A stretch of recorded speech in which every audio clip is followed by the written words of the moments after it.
Hi, book club. I hope that you guys are having a wonderful Friday. I am going to teach out of chapter 8 today, and you'll have to excuse the crazy hair. It's kind of everywhere. I just woke up from a nap. Um, what chapter 8 goes over are a lot of the things that fasting can break. And I want to start off with uh, reminding you that fasting is a private discipline, and in the life of a believer, there should be more private times with the Lord than there are public times with the Lord. So if you find yourself spending more time at church or in groups, I would highly encourage you to start spending some private time with Him. Shift some things in your schedule and fast. Spend that private time fasting with Him and just really see how He works. God is a God that likes to reward openly. And so where there is little private time with Him, little private discipline, then there is little public reward.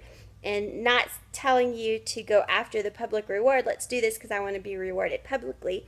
But it's just something that God does like to reward publicly. But we have to be willing to spend that private time with Him and to just love Him with all of our hearts.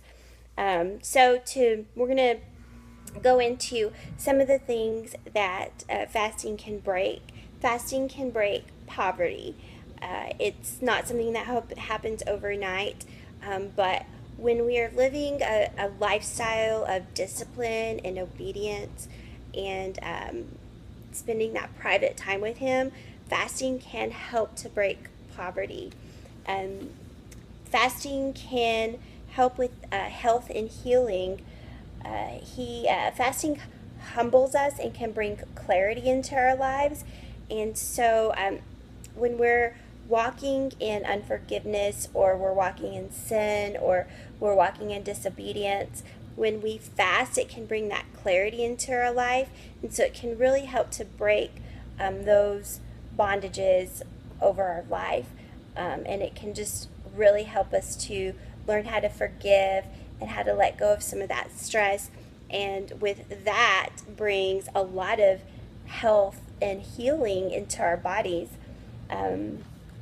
So again, it can break unforgiveness and bitterness, which again, all of those are linked to illnesses. I mean, it's a fact. It's all linked to illnesses. Our bodies respond to what we're going through in life and how we're handling busy seasons and stress and crazy things that are going on in life.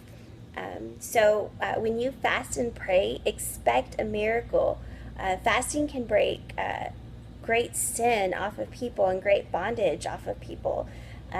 Fasting can break sexual addiction. It can break pornography, homosexuality, adultery, fornication, and lust. So anything in that realm of things, fasting can really break that. If you have a spouse or a child that's dealing with some of this, fast for them, pray with them, spend that private time with God, and just really believe in the miracle of chains breaking and lives changing. Fasting will also, I just mentioned spouses and children. Fasting will also help you grab God's hand and team up with Him to help your children if they're battling something, or even just for protection. Maybe they're not battling anything, but we want to make sure that they stay protected and that God's favor and hand remains on them. Fast for them. Make sure that you're praying and fasting for them, and fasting that they'll either become free of sin, or that they'll have just this amazing discernment to stay away from certain things and certain sin and certain people. So fasting just really can guard us. It can guard our hearts. It can give us discernment and clarity, and that can also trickle into our families and into our children. If you're a parent, I would highly encourage you to make sure that you're having some fasting time specifically for your children. So that's